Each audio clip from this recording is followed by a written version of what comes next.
Église Pierre Vivante, Église et l'île francophone qui a pour mission de gagner les francophones à Londres et dans le monde pour Christ. Venez vous joindre à nous pour louer et glorifier notre Seigneur Jésus-Christ tous les dimanches à partir de 10h.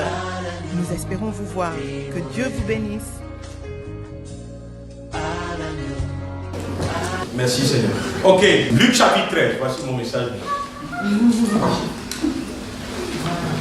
Luc chapitre 13. Alléluia. Luc chapitre 13. Le titre de mon message aujourd'hui c'est grâce exceptionnelle, miséricorde exceptionnelle. Okay.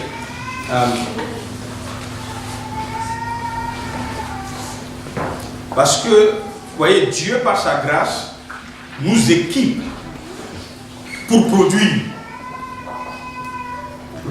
Mais Dieu use aussi de sa miséricorde pour nous donner un nouveau commencement.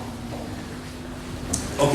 Now, je suis en train de résumer un peu mon message comme ça. Vous voyez, Dieu, ce que Dieu nous donne, tous les dons que Dieu nous donne, les talents que Dieu nous donne, la capacité que Dieu nous donne de faire quelque chose, Dieu nous les donne par pure grâce. On n'a pas, c'est pas qu'on a mérité, c'est pas qu'on a cherché, on a fait une demande avant de venir dans ce monde que Seigneur, voici ce que je peux faire, voici la capacité que je peux avoir. Non, non, non. C'est Dieu même dans son amour et dans sa grâce qui nous a doté des dons et des talents, qui nous a équipés afin de pouvoir faire quelque chose. Amen. Mais j'ajoute en même temps que c'est la miséricorde de Dieu, vous voyez, parce que des fois, tout ce que Dieu nous donne à faire, malgré les dons et les talents que Dieu nous donne, on faillit, on dit ça, c'est ça? On faillit à ce que Dieu nous demande de faire. Mais en même temps, la miséricorde de Dieu intervient pour effacer là où l'échec est, pour nous redonner encore une autre chance. Est-ce que vous voyez un peu? Et donc, sans prêcher ce matin, je vais tout simplement dire que, voyez, là où tu es, ouais, ce n'est pas un échec qui détermine la fin de ton histoire. Il y a peut-être quelque chose, une bataille que tu as perdue, mais tu n'as pas encore perdu la guerre. Parce que le Dieu de miséricorde faisant en sorte que là où tu as raté, il revient encore te donner une nouvelle chance. Amen. Et donc il dit, Luc chapitre 13, merci Seigneur, ce que j'ai fait est très intéressant parce que si je ne prêche plus après tout le monde sait exactement ce que je vais dire ce matin. Mais c'est toujours bon de regarder un peu la parole de Dieu. Il dit aussi cette parole, ça c'est le verset 6. Il dit aussi cette parabole. Il dit, un homme avait un figuier planté dans sa vigne. Il vint pour y chercher du fruit et il n'en trouva point. Alors il dit au vigneron, voilà 3 ans que je viens chercher du fruit à ce figuier et je n'en trouve point. Il dit, coupe-le. Pourquoi occuperait-il la terre inutilement? Le vigneron lui répondit, Seigneur, laisse-le encore cette année. Je creuserai tout autour et j'y mettrai du fumier. Peut-être à l'avenir donnera-t-il du fruit, sinon tu le couperas. Amen. Amen. Et donc, on va regarder un peu ce passage que vous connaissez certainement, cette parabole qui parle du figuier. Non, c'est très intéressant que, vous voyez, quand on parle du figuier, la Bible aime trop le figuier, la vigne, peut-être l'olivier, un peu, ça c'est les plantes préférées de la parole de Dieu. Ce n'est pas par hasard d'ailleurs, hein. Peut-être qu'on va, si on a le temps, on va regarder 2 ou 3 choses tout à l'heure. Ok. Et donc ici la Bible nous parle d'un figuier. Il dit qu'il y a un homme avait un figuier, hein, un propriétaire. Il avait un figuier planté dans sa vigne. En fait, il avait la vigne. Et puis, si vous regardez les versions anglophones, ils diront souvent a man that has a fig tree planted. I mean, c'est-à-dire qu'il avait une vigne et puis il a fait planter un figuier dans la vigne. Amen. Est-ce que vous savez que la vigne, c'est un champ de figuier? Vous savez ça? Hein? Vous ne le savez pas? Vous découvrez ça aujourd'hui. Ok. Et donc la vie, c'est un champ. C'est un champ de raisin. Ok. Merci. Merci, vous êtes vraiment connectés. J'ai fait exprès. Parce que la première des choses sur lesquelles je vais insister, c'est que cette vie, ce figuier, n'était pas supposé être là où il est. Parce que dans une vigne, ce ne sont pas des figuiers qu'on y trouve. On doit trouver, vous voyez, du raisin, des arbres qui comment on appelle l'arbre qui fait le raisin, comment des beaux. Ah, ça c'est trop fort. Des pieds vignes. Pieds de vigne. Ah, ok. Ok. Et donc, dans la vigne, on doit trouver des pieds de vigne. Ok. C'est tout à fait, comment on dit, révélateur de ce que. Je voulais parler du pied de la Bible. Je vais revenir sur ça. Ok. Et donc, ce figuier, le propriétaire l'a fait planter dans une vigne, c'est-à-dire au milieu des arbres qui ne correspondent pas, qui ne sont pas les mêmes en fait que ce figuier. Et donc, il était un peu hors contexte. Vous savez, il y a des moments où Dieu nous plante quelque part et on trouve que on est hors contexte. Et ça arrive souvent. On se demande, mais est-ce que c'est vraiment, alléluia.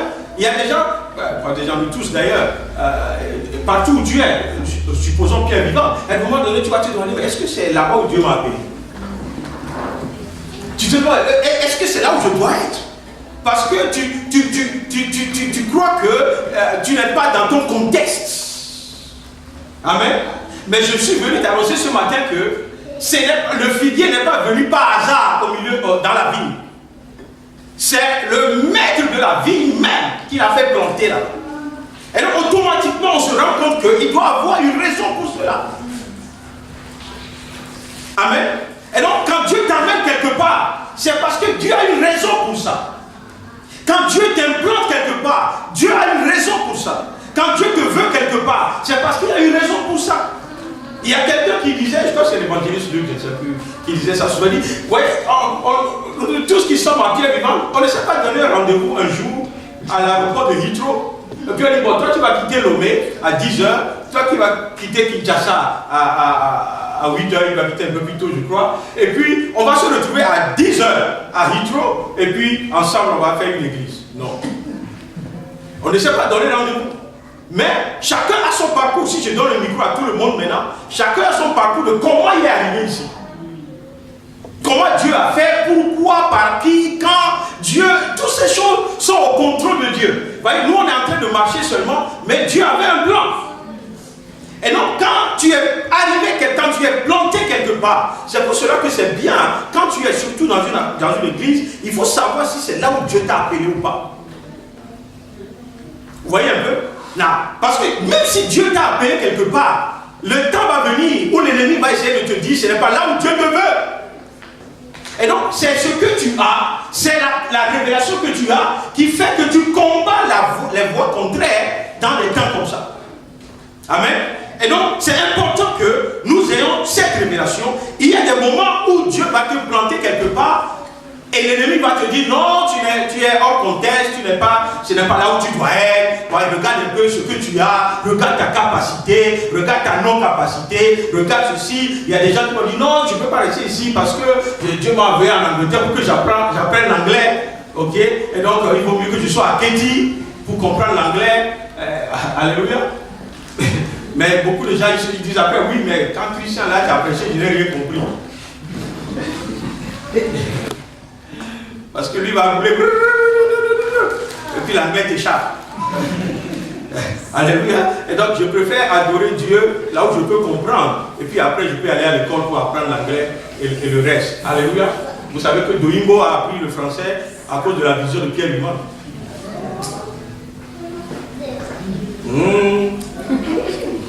Révélation. Amen. Donc quand vous la voyez souvent un peu struggle avec le français ici, elle n'est pas francophone. Elle est du Nigeria. Et elle a appris, à cause de la vision de cette assemblée, elle a appris le français. Et donc, il n'y a pas d'excuse pour nous autres. Hein, que Dieu a permis que nous comprenions même le français avant de venir. Dieu nous a déjà préparés dans le secret, en nous donnant toutes les armes francophones que nous pouvons avoir. Ok? Et donc, si ce figuier pouvait parler, il allait se poser beaucoup de questions. Il a dit, mais pourquoi c'est moi? Pourquoi je veux être ici? S'il veut manger, il n'a qu'à prendre les raisins. Pourquoi il a besoin de figues?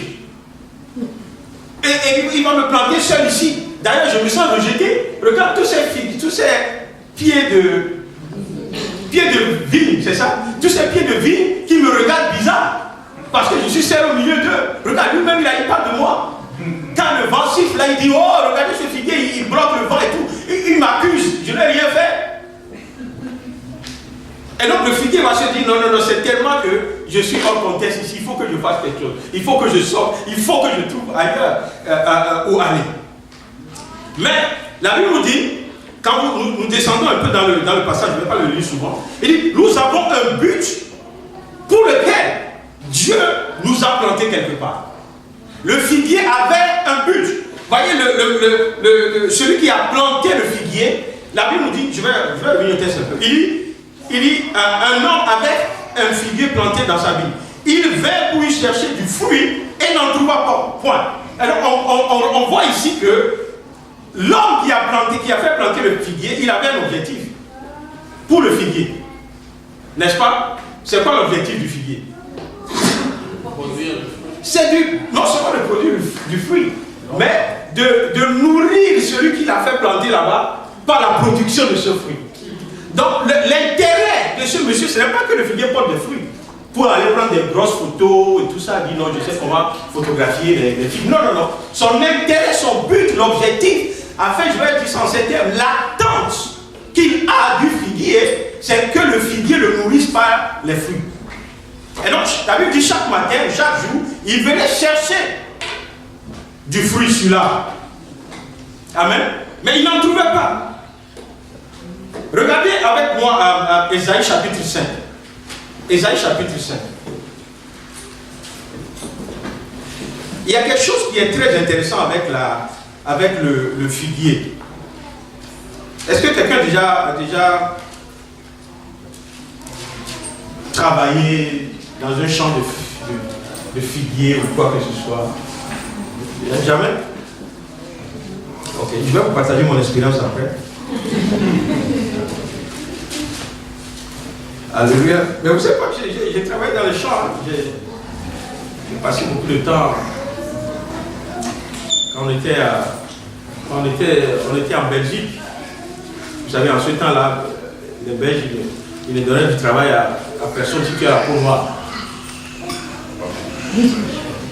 Ils ne connaissaient même pas. Je me souviens quand on est venu en Angleterre avec des amis de la Belgique qui sont venus nous visiter, puis on est allé dans un supermarché. Et puis toutes les caissières étaient noires.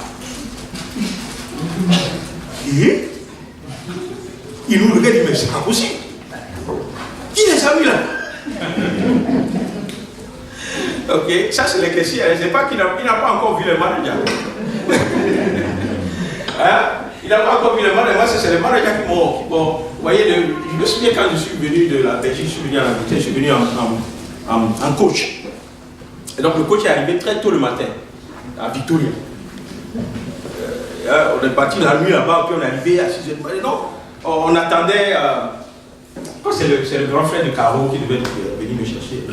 Caro était là déjà en fait. Et donc, je devais attendre dans la gare de Victoria. Je rentre dans la gare le matin. Et les noirs en costume.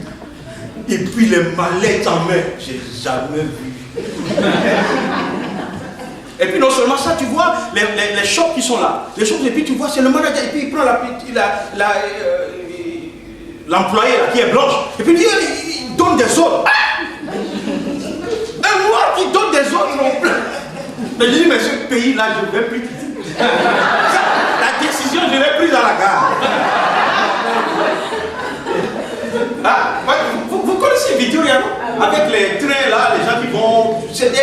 des avocats et tout ça. Bien, tu sais, mais c'est étonnant parce que là-bas, quand on était en Belgique, même un chauffeur de bus noir, quand tu trouves ça, non mais c'est quand tu trouves quelqu'un noir et puis il conduit le bus, mais lui il est arrivé. Bon, je parle des temps.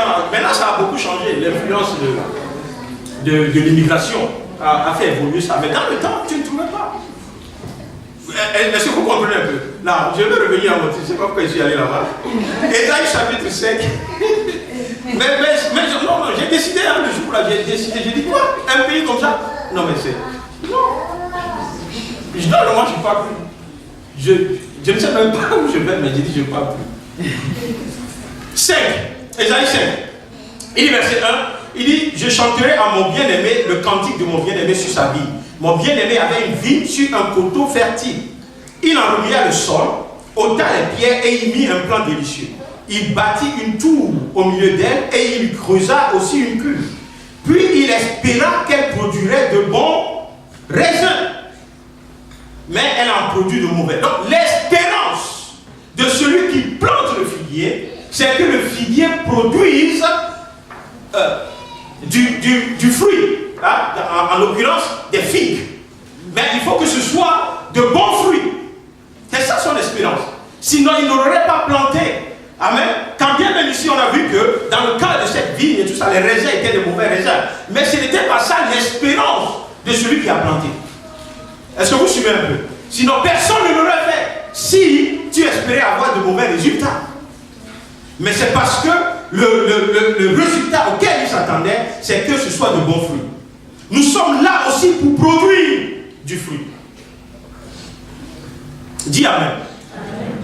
Si tu crois que tu es là pour produire du fruit, dis Amen. Amen. Je suis en train d'aller quelque part avec toi parce que, voyez, il faut que l'on ait certaines révélations pour savoir là où on va et surtout savoir, voyez, qui est Dieu pour nous et pourquoi est-ce que nous sommes là.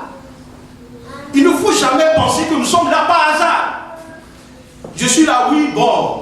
Je suis là, oui, bon. Bien non, non, c'est parce que non, il y avait rencontré tête dans un bus et puis il m'a invité et puis je suis venu. Ouais, donc tout ça, c'est le plan de Dieu. Cette personne qui t'a rencontré dans le bus pouvait ne pas être dans ce bus. Il pouvait être dans le bus, mais le bus tombe en panne, non? Et le bus reste quelque part avant que toi, ton stop n'arrive. C'est-à-dire qu'il y a plein de choses. Tu pouvais même monter en haut alors que lui reste en bas. En Angleterre. Donc, si la personne t'a rencontré, c'est parce que Dieu avait un plan. Amen. Et donc, parce que l'Éternel, voyez, s'attend à ce qu'on produise du fruit, cette attente est sur nous. Donc, le Seigneur, quand il te voit, il cherche un fruit. Alors, qu'est-ce que tu lui as donné depuis? Il se lève chaque matin, il vient, il dit, qu'est-ce que tu as produit? Personne ne me regarde. Qu'est-ce que tu as produit? Je parle. Je pose la question de la part du Seigneur. Voici la révélation que j'ai. Dieu dit, pose-leur la question. Qu'est-ce qu'ils m'ont donné? Ok, j'ai reçu. Mais là, je vais vous poser la question. Non, je blague un peu, je n'ai rien reçu. Mais je pose la question par rapport à la parole que je suis en train de prêcher. Quel est le fruit? Si Dieu vient aujourd'hui, il dit, chérie, je cherche mon fruit.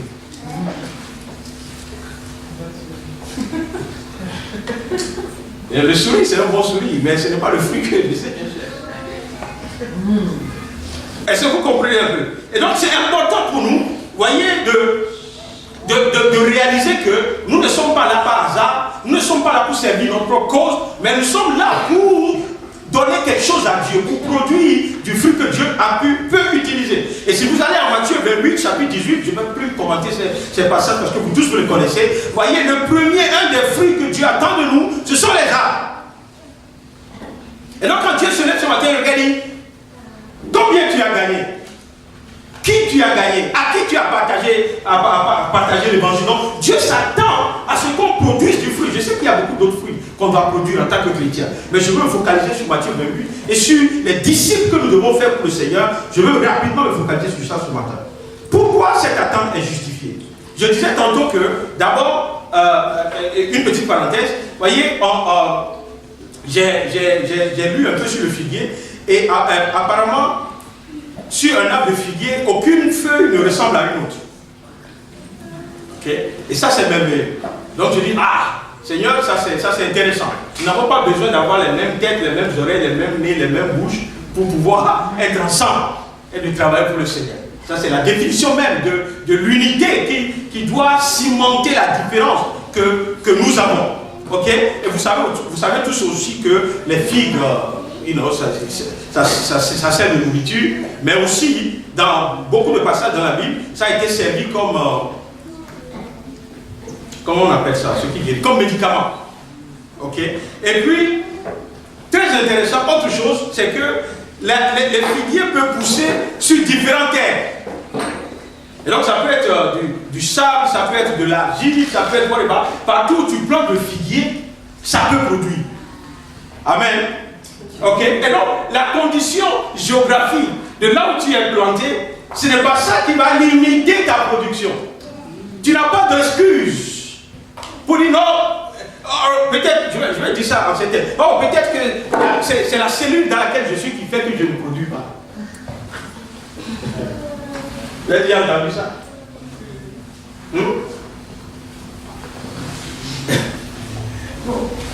Quand vous ne me regardez pas, je ne vais pas donner des exemples concrets. Amen. Mais tu peux produire partout où tu es. Partout.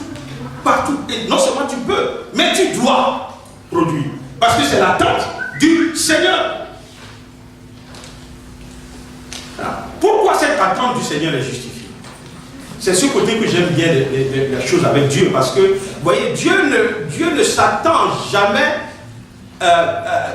ou bien il attend rien de toi, s'il ne te rend pas capable de donner cette chose. Vous comprenez un peu? Et donc, Dieu n'est pas un homme qui va te dire, qui va t'envoyer, je ne sais pas, quelque part, et puis il dit, oh, ramène-moi ceci. Non, non, non. Dieu, quand il te dit de ramener quelque chose, ça veut dire qu'il pourvoira à ce que tu dois ramener. Dieu ne te laisse pas je ne sais pas, inventer ou aller par toi-même et puis faire ce que tu peux ou ne peux pas faire. Mais Dieu se rassure que ce qu'il te demande de faire, c'est lui qui t'équipe pour le faire. Si Dieu te dit, par la tête, tu vas casser un mur, il faut savoir que Dieu a donné la capacité à ta tête de casser le mur. Amen. J'ai fait l'expérience la dernière fois, je me suis rendu compte que Dieu n'a pas mis cette capacité. Je n'ai pas fait ça. Ok, et donc, chacun a en lui cette capacité de produire, je disais tantôt, et de donner ce fruit. Le Seigneur a mis cela en nous pour répondre à ses besoins. Ça, c'est la deuxième chose. Dieu t'a équipé. On dit souvent, celui qui est appelé est aussi équipé. Vous voyez? Et donc, Dieu, en t'appelant, il te donne l'équipement. Ok? Mais cet équipement, Dieu te le donne. Pourquoi? Parce que Dieu doit l'utiliser pour ses besoins à lui. Allô? Vous comprenez un peu? Et donc quand Dieu te donne, un exemple, quand Dieu te donne par exemple un don de prophétie, c'est parce que Dieu sait qu'il aura besoin de ce don pour faire quelque chose. Dans un moment donné, Dieu va te solliciter, par exemple, pour prophétiser sur la vie de quelqu'un, pour le gagner au Seigneur, pour prophétiser sur la vie de quelqu'un, pour amener une certaine restauration ou quoi que ce soit, mais quelque chose qui va donner la gloire à Dieu. Donc quand Dieu nous plante quelque part, et que Dieu s'attend à quelque chose, et que Dieu nous équipe pour produire ces choses, il veut que la production soit à sa gloire. Allô? Vous avez toujours froid ce matin? Hein? Ce que tu dois donner à Dieu, dois rendre gloire à Dieu. Ça ne doit pas seulement rendre gloire à ton... à moi. Oui, à moi. Vous comprenez un peu ce que je veux dire? Vous voyez un peu. Donc quand Dieu te donne les moyens, par exemple, Dieu te donne les moyens. Par exemple, Dieu, vous savez que dans la Bible, il y a le don de libéralité. Vous savez ça? On n'en parle pas. Hein? On parle beaucoup des dons de prophétie, de paroles. Mais Dieu dit, il y a des gens à qui j'ai donné des dons de libéralité. C'est-à-dire là, il ne faut que libérer. Est-ce que vous comprenez un peu? Mais Dieu ne s'attend pas à ce que tu ailles voler quelque part pour être libéral. Quand Dieu te donne un don de libéralité, il va aussi pourvoir. Et donc, afin que tu puisses avoir de quoi être capable de bénir les autres. Est-ce que vous voyez un peu? Et donc, quand Dieu nous donne quelque chose, l'équipement, la capacité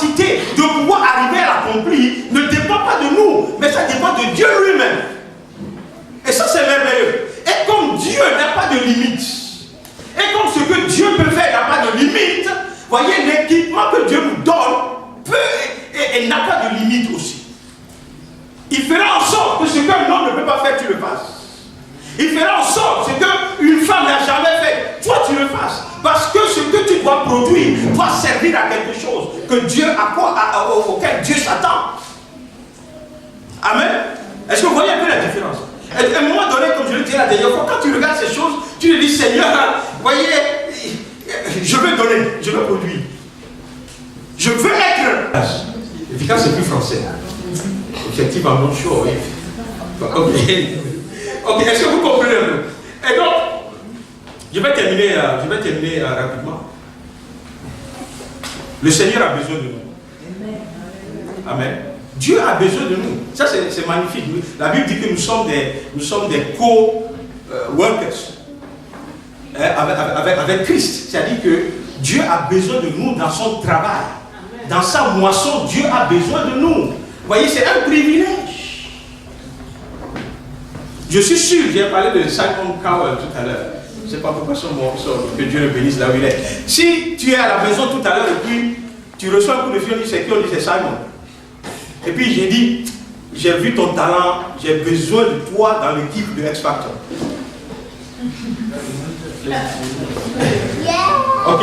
Bon, quelque chose que tu fais, peut-être que tu es bon en organisation, tu es bon à... Look, la première des choses, c'est que tu vas appeler tes amis. C'est Simon même qui m'a appelé. Moi, je ne suis même pas allé chercher du travail. Il m'a appelé. Et puis il dit, si je ne viens pas là, le show là n'aura pas sa valeur. Waouh! Donc imagine un peu l'assurance avec laquelle tu vas dire ça. Mais c'est la même chose avec Dieu. Mais est-ce que tu t'es levé un jour pour bosser et dire, c'est Dieu qui m'a appelé?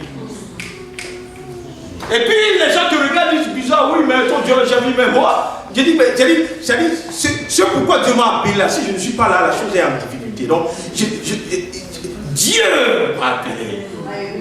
Et puis les gens disent, non, j'ai trouvé ici à Barclay, j'ai trouvé. Moi, c'est Dieu qui m'a appelé. Est-ce que Dieu t'a appelé? Est-ce que tu es fier de ton appel? Tu es fier de Dieu? Alléluia. Est-ce que tu es fier de Dieu? Ah, tu dis Amen. Tu sais, les chrétiens, à part les petits autocollants qu'on met derrière la voiture, là.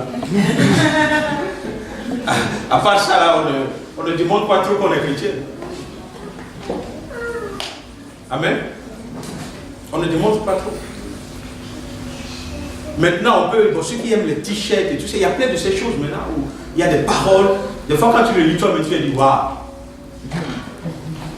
Amen. Et donc, bon, je ne vais pas faire trop de polémique ce matin, mais le chrétien, on doit savoir qui nous a appelés et où on va. Vous comprenez un peu? On doit faire un effort pour moins faire et prospérer comment ça s'appelle? Les coconut channel et tout ça.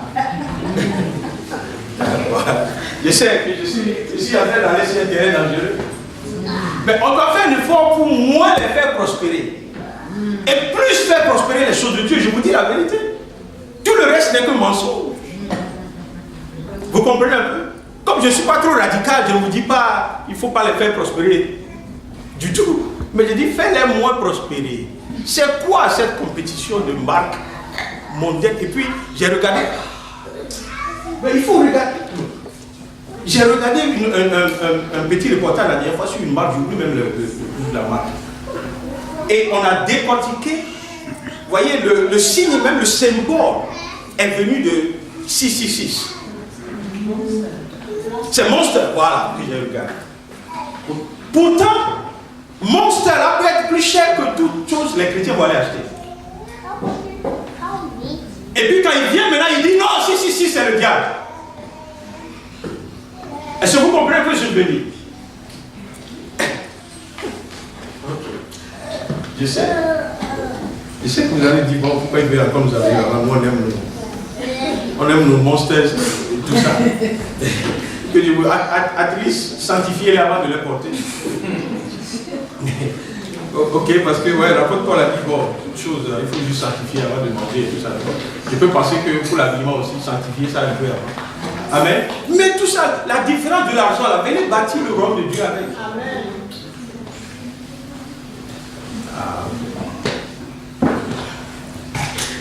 Ceux qui me font la tête comme ça, là. Est-ce que vous comprenez un peu? Dieu a besoin de toi. Christ lui-même, il a mis une demande sur toi. Vous savez, il a dit, ce n'est pas moi qui vous ai choisi. Ce n'est pas vous qui m'avez choisi. C'est moi qui vous ai choisi afin que vous portiez du fruit. Et du fruit à l'abondance. Donc même Christ, il nous dit qu'il s'attend à un fruit de notre part. Et il faut que l'on porte du fruit, mes frères. Cette année, on doit porter du fruit, au moins dans le domaine des âmes. Dans le domaine de gagner des âmes pour le Seigneur. La Bible dit, vous voyez, Dieu ne veut la mort de personne. Mais ce que Dieu veut, c'est que le méchant se répande et qu'il revienne à lui. Mais qu'est-ce qui se passe? Dieu va t'utiliser. Dieu va t'envoyer. Dieu va te mettre dans une situation où toi seul peux faire la différence. Mais on oublie très vite. Et qu'est-ce qu'on fait? On évolue un peu comme les gens au milieu desquels on est et vers qui Dieu nous a envoyés pour les gagner. Et ils commencent par nous gagner par leurs attitudes. Et leurs habitudes. On commence par faire, on commence même pas à essayer de leur démontrer qu'on est plus fort dans ce qu'ils font qu'eux-mêmes.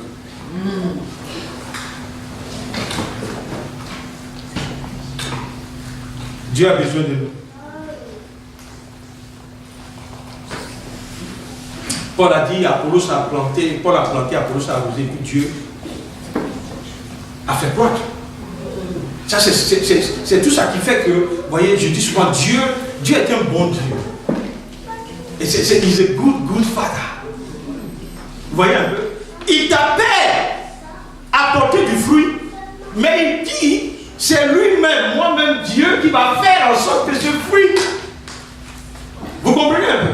Et donc tout ce qu'il te demande, c'est être comme Paul et Apollos, plante, arrose, mais il dit, tu n'as pas la capacité de faire croire. Et donc moi-même Dieu qui s'attend à ce que tu produises du fruit, je vais rentrer dans le processus de la croissance pour amener le fruit. Et donc, tu n'as pas de raison de dire je ne vais pas aller. Puisque, vous voyez, Dieu est là pour t'accompagner dans les choses par rapport auxquelles il t'a envoyé. Dieu est toujours là pour emmener l'accomplissement, pour emmener le résultat, pour emmener la victoire, pour emmener la transformation dans les choses, par rapport aux choses dans lesquelles tu parles. Parce que Dieu t'a donné l'autorité de le faire. Paul a planté. Il faut que tu plantes aussi. Amen. Et quand on dit Paul a planté, c'est juste la parole de Dieu qu'il a semé partout où il va. Parler de Christ, parler de son royaume, parler de la croix, parler de la résurrection, parler de la rédemption, parler de la sanctification, parler de Christ partout où tu vas. Parle de Dieu. Et vous savez, quand tu parles de Dieu, est-ce que vous savez que ce n'est pas toi qui combats les cœurs? La seule chose que tu fais, c'est que tu libères la parole. Et puis tu sors de là. Et Dieu lui-même, dans son alchimie, il fait les choses. Il commence par toucher les cœurs, il commence par transformer les vies.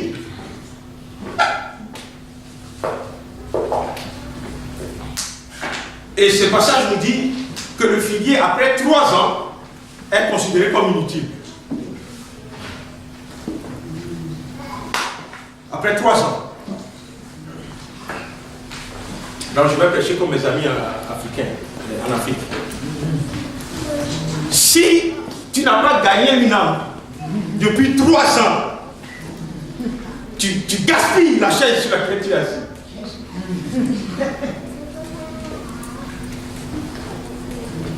Mais là, je le lis à moi-même.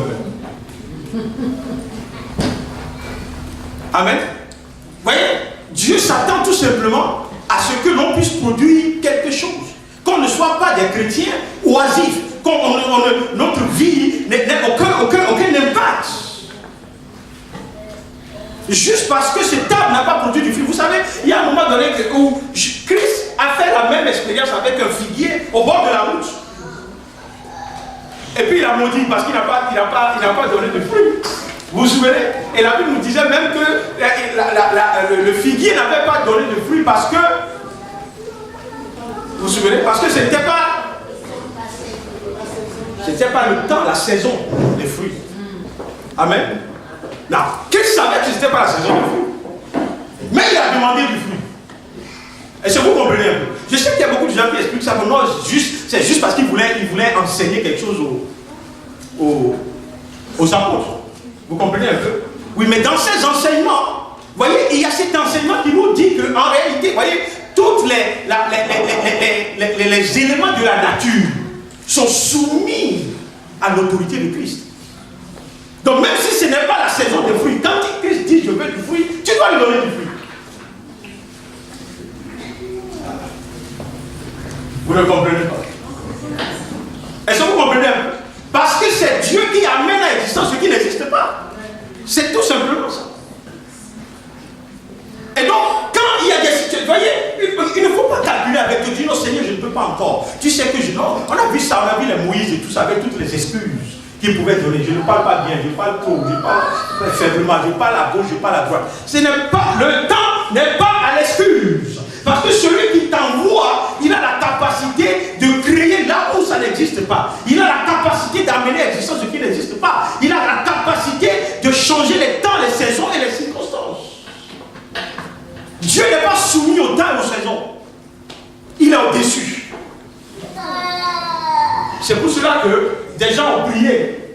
Et puis, le soleil s'est arrêté. Je sais qu'il y a des scientifiques qui ont essayé d'expliquer l'impact que ce truc-là a eu sur le temps. Oui, oh, oui, on voit, puis il y a un moment donné, les gens ont dû avancer leur montre pour faire. Tout le monde dit, mais nous, on ne peut pas aller dans ces détails. La seule chose qu'on sait, c'est que Dieu a la capacité, vous voyez, de maîtriser les forces de la nature. Vous comprenez un peu? C'est pour cela que, avec une petite parenthèse, vous voyez, quand tu es avec Dieu, tu ne dois pas avoir peur de tous ces gens qui lisent la main des gens, les paumes, qui font les ceci et tout cela. Parce que, vous voyez, ton Dieu est capable. Le matin, il parle au soleil. Il parle à la lune, vous voyez, il donne des directions pour que les choses qui te concernent concourent à ton bien. Amen. C'est pour cela qu'un jour en prière, vous savez, on avait fait un temps de prière de 6 h du matin, là, vous vous souvenez? Quand on était à Boxor. On a fait longtemps, je ne sais même pas combien de temps on a fait ce type de prière, mais on a passé un long temps à prier. Et puis un jour, le matin, je ne sais pas ceux qui étaient là, on priait, on réclamait le feu du Saint-Esprit.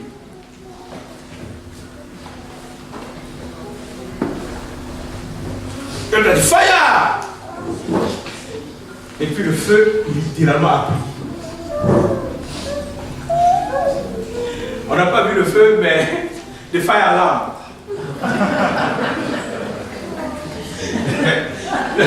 Le fire alarm s'est déclenché. Alors que nous, on ne savait pas que c'était un test qui était prévu ce matin-là.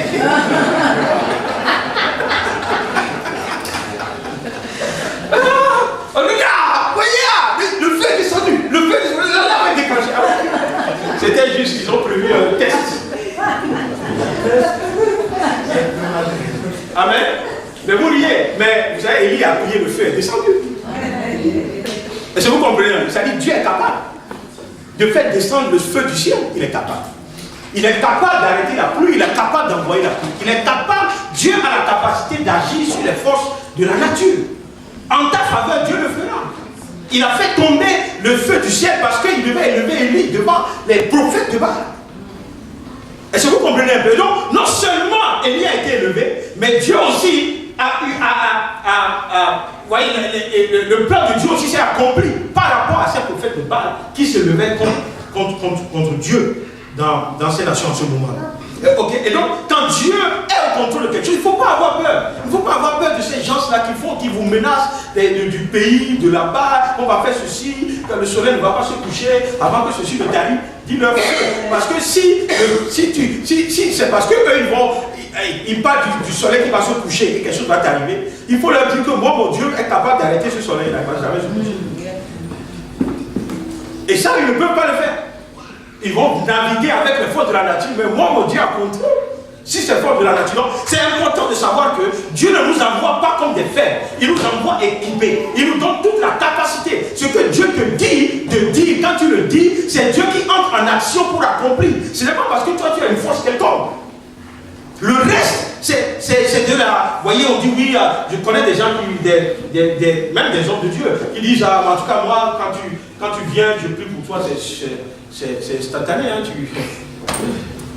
vous comprenez un peu? Hein?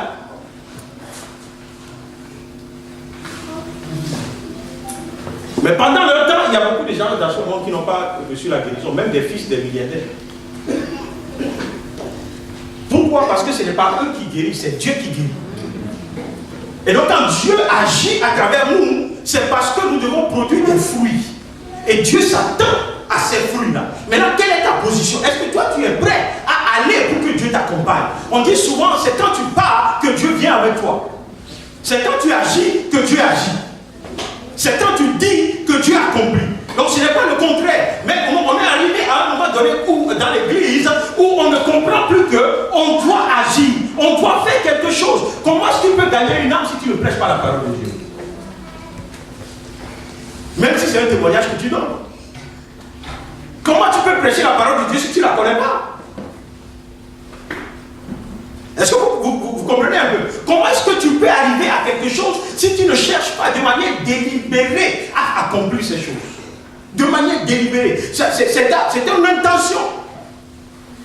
Tu sors le matin de la maison et tu te dis de manière délibérée, Seigneur, vous voyez, je ne sais pas, il y a des moments où quand je sors de la maison, je dis, aujourd'hui, bon, laissons tomber l'évangélisation. Mais je rentre dans ma voiture et je dis, j'ai besoin de 15 personnes qui doivent me remercier. Et donc quand je conduis, même si c'est mon droit de passer, je m'arrête, je te laisse passer. Et puis je dis, ouais.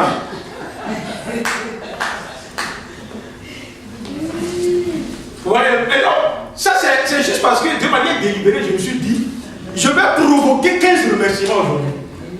Et je vais l'avoir avant de venir, avant de rentrer. Et donc tu sais ce que tu fais pour que les gens te remercient.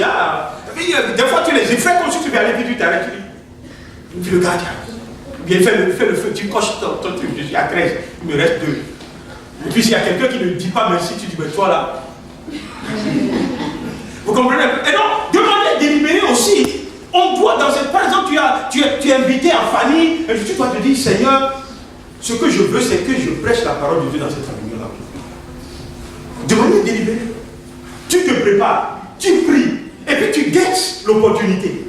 Et Dieu va créer l'opportunité. Dieu va créer l'opportunité. Et des fois même, quand l'opportunité se présente, voilà, la situation est telle que tu vas dire, oh, si je parle de ça maintenant, parce que l'ennemi veut mettre la peur. C'est là où tu dois te rappeler qu'avant de quitter la maison, tu as prié. Et Dieu, qui t'a appelé, qui t'a donné ordre d'aller, de prêcher sa parole, il sera avec toi. Les gens que tu pensais qu'ils vont s'élever contre toi vont être de ceux qui vont se dire, waouh, qu'est-ce que tu es en train de dire? Explique-moi un peu ça. Parle-moi un peu de ça. Et Dieu est capable de le faire. Pierre vivant, les saints de Dieu, alléluia, nous avons un devoir, une responsabilité. C'est parce que le maître, il s'attend à avoir un fruit. Alléluia, je vais terminer avec ceci. La Bible dit, voyez, le vigneron, il a maintenant parlé au chef, et puis il a dit, laisse-le encore une année. Laisse-le encore une année. C'est pour ça que, dans mon titre, je parlais de la grande miséricorde. C'est-à-dire, la sentence était tombée. On dit, mais 3 années sans fruit, c'est fini pour lui, il faut le dégager. C'est fini, son temps est... Ça, c'est le maître, hein, le patron. Mais le vigneron a dit, non, patron, s'il te plaît. Il dit, donne-lui encore une année. Et puis, on verra. Et puis, là-bas, il ne s'est pas arrêté là-bas. Il dit, donne-lui l'année. Je vais creuser autour. Et je vais mettre du fumier. Si on fait le truc là, de ce passage-là, vous voyez, le propriétaire de la vigne, c'est Dieu lui-même. Et le vigneron, c'est Jésus-Christ. Vous voyez, et c'est encore lui qui parle à notre faveur ici. Vous voyez, et quand Christ est intervenu, C'est vrai que dans cette parole, dans la parabole que Christ a donnée, vous voyez, il a parlé d'une chance d'une année, une année. Est-ce que vous comprenez un peu? Mais, voyez, nous savons que après sa mort à la croix, voyez, ce n'est plus une affaire de une fois. Ce n'est pas une affaire de, il te pardonne une fois, il te donne une nouvelle chance une fois. Non, non, non, non, non. Dieu est toujours, Christ est toujours là pour te faire recommencer de nouveau. Il est toujours là pour te donner une chance. C'est-à-dire que tu ne seras pas condamné parce que tu n'as pas pu, mais il vient toujours pour te donner une chance, pour te dire, tu as la capacité de le faire. Lève-toi et accomplis ce que le Dieu attend de toi. Donc je ne sais pas là où tu es aujourd'hui. Christ, il est en train d'intercéder pour toi. Il refuse que tu sois. Voyez, si vous lisez Ésaïe 5, que j'ai lu tout à l'heure, si vous lisez la suite, ça fait peur. Ça fait peur de ce que Dieu a dit par rapport à la vigne qui ne produisait pas. Et la vigne, là, c'était aussi le symbole du peuple d'Israël en ce moment en réalité. Vous voyez? Mais c'est pour ça que Christ est venu et mort à la croix. C'est pour toi et pour moi. Afin que désormais, vous voyez, il y a quelqu'un qui efface les échecs. Et nous repositionne. Et nous repositionne. Et nous repositionne. Mais il faut qu'à un moment donné, on se lève et qu'on dise, nous allons te donner le fruit que tu attends. S'il s'agit de moi seul. Amen. S'il s'agit de moi seul, vous voyez, on ne peut plus, on n'a plus le droit de regarder les autres. Et dire, bon, puisque les autres ne font pas, ce n'est pas la peine que je fasse. Alléluia. Mais le temps est peut-être venu dire, si je fais, les autres vont voir, ils vont faire. Vous n'avez pas suivi. Dis à toi-même, à toi seul, tu vas faire la différence. Et Dieu sera avec toi pour t'emmener. Et cette année, le travail qu'on doit faire, je l'ai déjà dit plusieurs fois, c'est le travail pour gagner des âmes. Tout simplement pour partager l'évangile à beaucoup qui sont autour de nous, dans nos familles, et tout ça, qui sont en train de se perdre parce qu'ils ne connaissent pas la vérité de l'évangile. Et c'est l'évangile de Dieu seul qui a franchi. Et c'est l'évangile qui donne la capacité à quelqu'un de venir à Christ. Et donc on a le devoir de le faire. On doit redynamiser notre vie d'évangélisation. Ça ne doit plus être par chance. Ça doit être planifié. Planifié. Commence par planifier. Depuis le début d'année, tu dois déjà avoir un plan. Pour tous ces gens qui sont autour de toi qui ne connaissent pas le Seigneur, tu dois avoir un plan. Amen. Même si tu dois faire un thé matinal, je ne sais pas quoi. Offre-leur les petits gâteaux, litres, c'est pas cher. C'est bien frais. Il y a même les mini maintenant. Ah, voilà. Les gens sont d'accord. Il y a les mini, c'est très joli. Les petits croissants, les petits pains au chocolat. Les pain raisin, les petits là, tu prends comme ça, et puis, tu vois. Et puis un thé, un café. Hein, le thé là maintenant, mais je sais pas, il y a toutes les couleurs, toutes les. Amen. Et quand les gens voient ton cœur, ils sont prêts aussi à t'écouter. Est-ce qu'on est prêt à le faire, c'est ça? Amen. Si tu ne peux pas le faire seul, c'est le moment de redynamiser les cellules. On en avait parlé. Il y a tout ce qu'on appelle comment on dit ça, miraculous catch. Organise quelque chose. Invite les gens qui ne connaissent pas le Seigneur. Ce n'est pas, vous voyez, ce n'est pas une affaire de fonds de commerce, c'est une affaire d'amour. Ce n'est pas, non, c'est juste parce que, vous voyez, j'ai dit souvent, un chrétien qui n'évangélise pas, c'est pas un orgueil, mais comment on dit ça? Quelqu'un qui il a pour lui et puis ne s'inquiète plus des égoïste. Un égoïste! Non seulement, même pas un égoïste, c'est très dangereux qu'un égoïste. Parce que, vous voyez, quelqu'un qui connaît le Seigneur, il sait que, vous voyez, parce qu'il connaît le Seigneur, sa destination n'est plus le feu éternel, mais c'est la vie éternelle. Et puis tu regardes quelqu'un qui est à côté de toi, tu dis, oh, c'est mon ami depuis l'enfance. Je l'aime bien, non, lui là, c'est là. Et puis quand ils font tout ensemble, sauf parler de Dieu. Imagine que ce jour-là, tu es en haut là, auprès du trône, et puis il est là dans le feu. Et puis tu regardes. Il dit, mais ce n'est même pas que j'ai refusé, tu ne m'en as même pas parlé. Et c'est là maintenant que tu vas commencer par pleurer, alors que Dieu t'a donné toute une vie à côté de cette personne. lui parler de Dieu. Est-ce que vous comprenez? Donc tu ne peux pas. J'ai dit ça, mais si je vais même jusqu'aux parents. Imagine ton père et ta mère dans le feu. Et Dieu t'avait choisi à côté de lui afin qu'à travers toi, il aurait pu éviter le feu éternel. Et qu'est-ce que tu as fait? Non, tu as eu peur. Oh, c'est mon papa, c'est mon père, je ne peux pas lui dire. Il n'aime pas ça. Dis-lui et puis sors de là. Parce que le jour là, c'est Emma qui te dira, oh mon fils, je ne t'ai pas écouté. Est-ce que vous comprenez? Dieu, dans sa magnanimité, dans son amour, lui-même, il va faire en sorte. Vous savez qu'il y a des gens, quand tu leur prêches la parole de Dieu, ils sont convaincus, mais ils ont un peu honte devant toi. De dire oui, non, non. Donc, ils attendent que quelqu'un d'autre qui ne connaisse pas. Mais ce n'est pas cette personne qui les a réellement gagnés. Hein.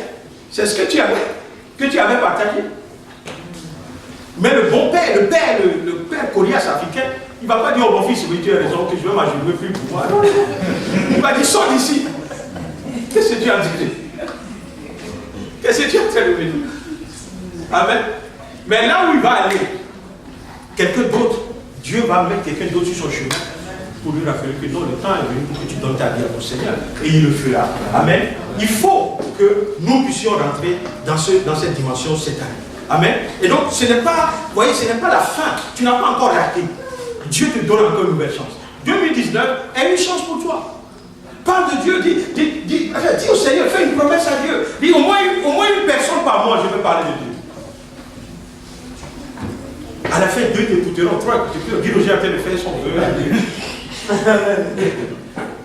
Fais un vœu à Dieu, dis Seigneur, donne-moi de quelqu'un, au moins une fois par mois, 2 fois, au moins une fois par semaine, au moins une fois par jour. De parler de Dieu, de parler de toi à quelqu'un. Donne-moi l'opportunité de le faire.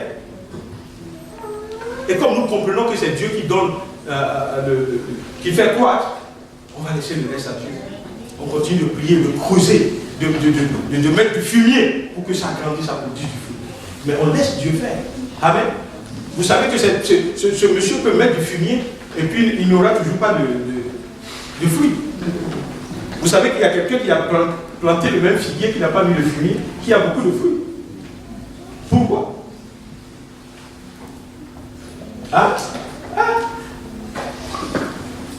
Vous sortez, vous voyez, d'une même famille, même père, même mère, vous êtes 3, vous êtes 4. Il y a un, quand tu le mets sur le football, personne ne peut s'arrêter. Il y a un, quand tu le mets sur le football, il tombe avant même de toucher le ballon. Mais il vient du même père, il vient de la même mère. Dieu, il demeure Dieu dans toutes choses. Amen. C'est pourquoi, vous voyez, les dons que Dieu nous a donnés, on doit les mettre au service de Dieu, on doit les mettre au service de l'évangélisation, au service de ceux qui ne connaissent pas encore le Seigneur. C'est important. Amen. L'essentiel, c'est de dire, Seigneur, nous ne voulons pas être comme ce figuier, vous voyez, année après année, et ne rien donner. Malgré que le figuier n'est pas mort, il était vivant, mais il ne produisait pas. Il ne produisait pas. Au nom de Jésus, on va se tenir debout et faire un message comme ça. Alléluia.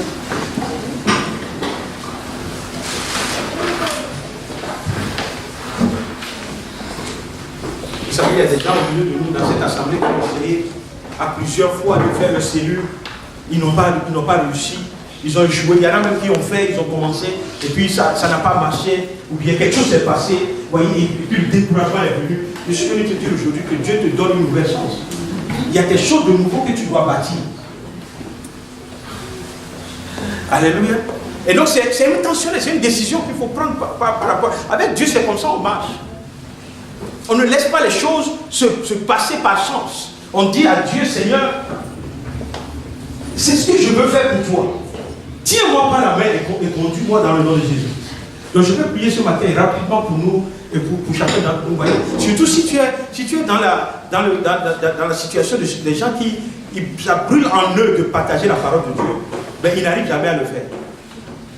C'est comme la honte, ou je ne sais pas comment je peux décrire ça, mais c'est-à-dire, ils prennent les décisions, ils disent non, je vais évangéliser quelqu'un, et puis quand ils sont devant la personne, ils n'arrivent pas.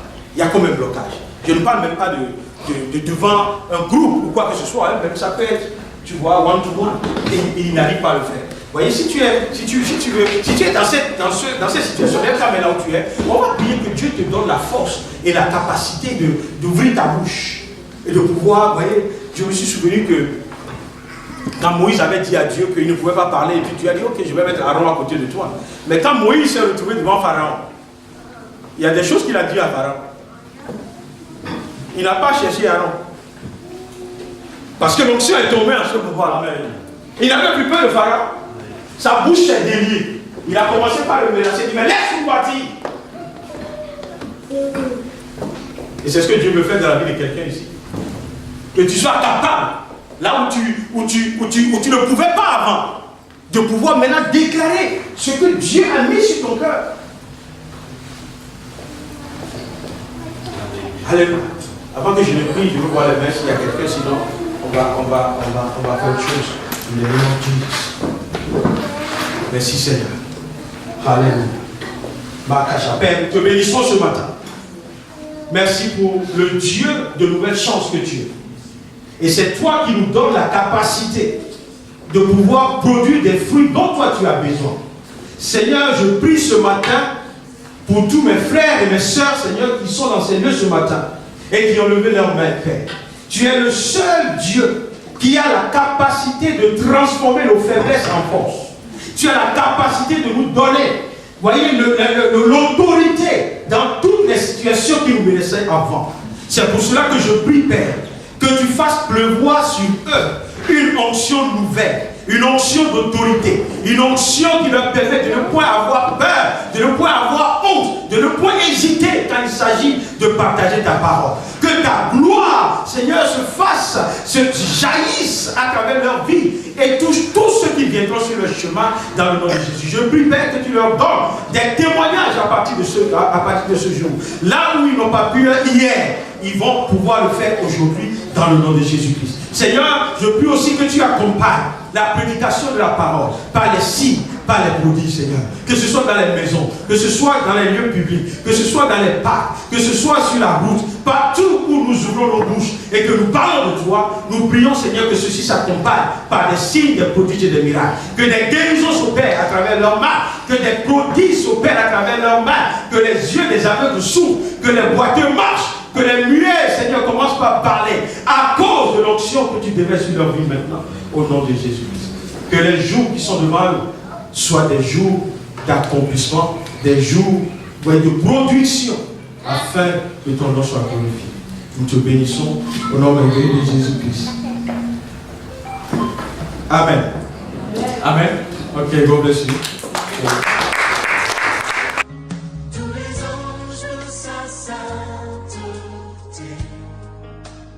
Église Pierre Vivante, Église et l'île francophone qui a pour mission de gagner les francophones à Londres et dans le monde pour Christ, venez vous joindre à nous pour louer et glorifier notre Seigneur Jésus-Christ tous les dimanches à partir de 10h.